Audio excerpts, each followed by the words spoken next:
Hi everyone, this is Liya. So ഇന്ന് നമ്മൾ നോക്കാൻ പോകുന്ന IELTS എഴുതണോ, PT എഴുതണോ, സ്റ്റഡി അബ്രോഡൊക്കെ നോക്കുന്നവരോ അല്ലെങ്കിൽ മൈഗ്രേഷൻ പർപ്പസ് ഒക്കെ നോക്കുന്നവർ അവരെന്തായാലും ഒരു ഇംഗ്ലീഷ് ലാംഗ്വേജ് ടെസ്റ്റ് എന്തായാലും എഴുതേണ്ടി വരും. അപ്പം മിക്ക ആൾക്കാർക്കും കിട്ടുന്ന ഒരു ഓപ്ഷനാണ് ഒന്നെങ്കിൽ IELTS ഇല്ലെങ്കിൽ PT. സോ നമുക്കതിൻ്റെ ഡിഫറൻസസ് നോക്കാം. ഫസ്റ്റ് അതിൻ്റെ പ്രൈസിൽ നമ്മൾ വലിയ ഡിഫറൻസസ് വരുന്നില്ല. ഇനിയും IELTSൽ 2 തരം എക്സാം ഉണ്ട്. IELTS ജനറൽ ഉണ്ട്, IELTS അക്കാഡമിക് ഉണ്ട്. ജനറൽ മിക്കതും വർക്ക് ചെയ്യാനോ മൈഗ്രേഷൻ പർപ്പസ് PR പർപ്പസിനൊക്കെ വേണ്ടി എഴുതുന്നവരാണ് IELTS ജനറൽ എഴുതുന്നത്. ഇനിയും IELTS അക്കാഡമിക് എഴുതുന്നവരാണ്. IELTS അക്കാഡമിക് മെയിൻലി സ്റ്റുഡൻസ് ആണ് എഴുതുന്നത്. Those are planning to study abroad, അവരാണ് IELTS അക്കാഡമിക് എഴുതുന്നത്.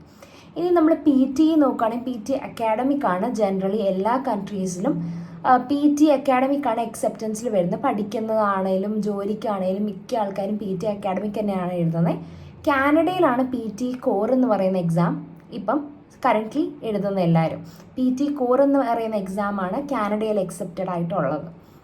ഇനി അടുത്ത കാര്യം എന്ന് പറയുമ്പോൾ ഇതിൻ്റെ എക്സെപ്റ്റൻസ് എന്ന് പറയുമ്പോഴത്തേക്ക് ഏതൊക്കെ കൺട്രീസിൽ ഇത് അക്സെപ്റ്റ് ചെയ്യുന്നുണ്ട്. IELTS മിക്ക കൺട്രീസിലും അക്സെപ്റ്റഡ് ആണ്. ഇപ്പോൾ PT നോക്കുവാണെങ്കിൽ PT നേരത്തെ ഓസ്ട്രേലിയ, ന്യൂസിലാൻഡ് ആ കൺട്രീസിലായിരുന്നു കൂടുതൽ അക്സെപ്റ്റൻസ് വരുന്നത്.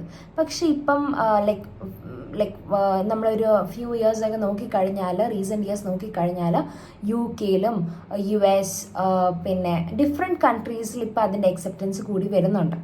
ഓക്കെ, നെക്സ്റ്റ് കാര്യം നമ്മൾ നോക്കുകയാണെങ്കിൽ ഇനിയും ഏതൊക്കെ മൊഡ്യൂൾസ് ഉണ്ട്. ഇപ്പം IELTSൽ നോക്കുകയാണെങ്കിൽ 4 സെപ്പറേറ്റ് മൊഡ്യൂൾസ് നമുക്ക് സ്പീക്കിംഗ്, റീഡിങ്, ലിസ്ണിങ്, റൈറ്റിംഗ് ഉണ്ട്.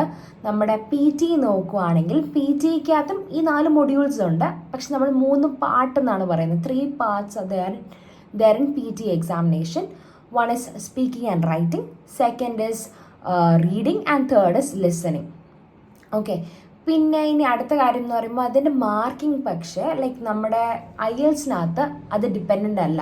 എൻറ്റയർലി അത് സെപ്പറേറ്റ് മാർക്കിംഗ് ആയിരിക്കും. ഇപ്പം IELTSൽ ഇപ്പം റീഡിങ്ങിൻ്റെ മാർക്കിംഗ് സെപ്പറേറ്റ് ആണ്. റീഡിങ്ങിലെ ടാസ്ക് റീഡിങ്ങിന് മാത്രമേ അവിടെ മാർക്ക് വരത്തുള്ളൂ. ഓക്കെ, ലിസ്ണിങ്ങിൽ അതിന് മാത്രമേ മാർക്ക് വരുന്നുള്ളൂ. അത് അങ്ങോട്ടോ ഇങ്ങോട്ടോ ഒന്നും മാർക്ക് പോകുന്നില്ല. ഞാനിപ്പോൾ ഒരു എക്സാമ്പിൾ പറയുമ്പോൾ മനസ്സിലാവും, PTയിൽ അത് പറയുമ്പോൾ മനസ്സിലാവും. PTയിൽ പക്ഷേ ഡിപ്പെൻഡൻ്റ് ആണ്, അങ്ങോട്ടും ഇങ്ങോട്ടും അവർ ഡിപ്പെൻഡൻ്റ് ആണ്. ഫോർ എക്സാമ്പിൾ ഇപ്പം സ്പീക്കിങ്ങിലൊരു ടാസ്ക് ആണ് റീഡ് അലൗഡ് എന്ന് പറയുന്ന ടാസ്ക്. റീഡ് അലൗഡ് എന്ന് പറയുമ്പോൾ നിങ്ങൾക്കൊരു പാസേജ് തരും, നിങ്ങൾ അതൊന്ന് വായിക്കണം, ജസ്റ്റ് റീഡ് ചെയ്താൽ മതി. അപ്പോൾ അങ്ങനെ ഒരു ടാസ്കിൽ, അത് സ്പീക്കിങ്ങിൽ അണ്ടറിൽ വരുന്ന ഒരു ടാസ്ക്കാണ് റീഡ് അലൗഡ്. പക്ഷേ അതിൻ്റെ മാർക്കിംഗ് വരുമ്പോഴത്തേക്ക് അത് സ്പീക്കിങ്ങിലും അറ്റ് ദ സെയിം ടൈം അത് റീഡിങ്ങിലും അതിൻ്റെ മാർക്കിംഗ് പോകുന്നുണ്ട്. ഓക്കെ, സോ ഇതിൻ്റെ മൊഡ്യൂൾസ് സെപ്പറേറ്റ് ആണെങ്കിലും മാർക്കിംഗ് അങ്ങോട്ടും ഇങ്ങോട്ടും ഡിപ്പെൻഡൻ്റ് ആയിരിക്കും.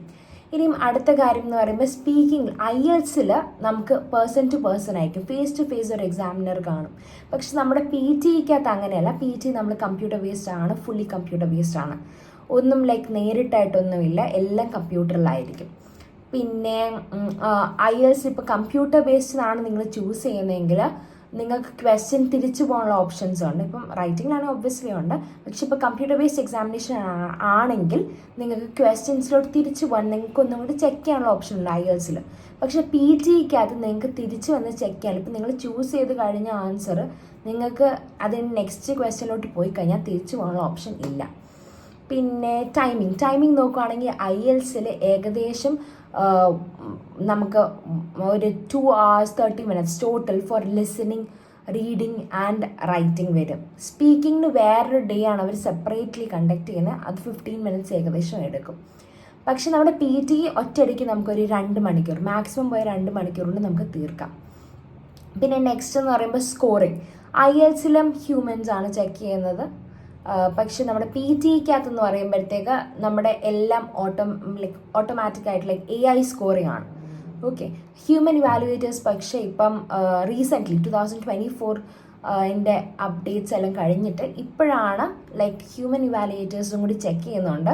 അത് 2 ടാസ്ക് മാത്രമേ ഉള്ളൂ, ഡിസ്ക്രൈബ് ഇമേജും റീഡ് ലെക്ചറും. ബാക്കി എല്ലാ ടാസ്കുകളും AI തന്നെയാണ് ചെക്ക് ചെയ്യുന്നത്. ഇനിയും അടുത്തത് റിസൾട്ട്. IELTSൻ്റെ ഏകദേശം ഒരു 13 ദിവസമെങ്കിലും 13 to 14 days എങ്കിലും എടുക്കും റിസൾട്ട് വരാനായിട്ട്. പക്ഷെ PTയുടെ എന്ന് പറയുമ്പോഴത്തേക്ക് PT വിത്തിൻ 5 days, മാക്സിമം പോയി 5 ദിവസം അതിനുള്ളിൽ നിങ്ങളുടെ റിസൾട്ട് വരുന്നതാണ്.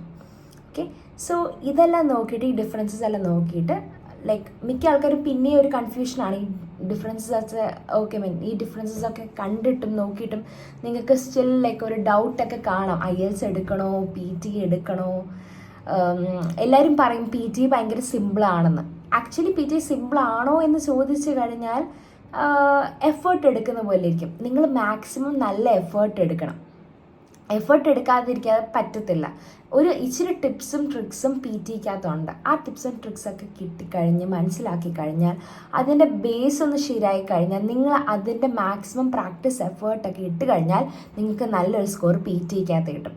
IELTS എന്ന് പറയുമ്പോൾ നിങ്ങൾക്ക് നല്ലൊരു ഇംഗ്ലീഷ് എന്തായാലും വേണ്ടി വരും.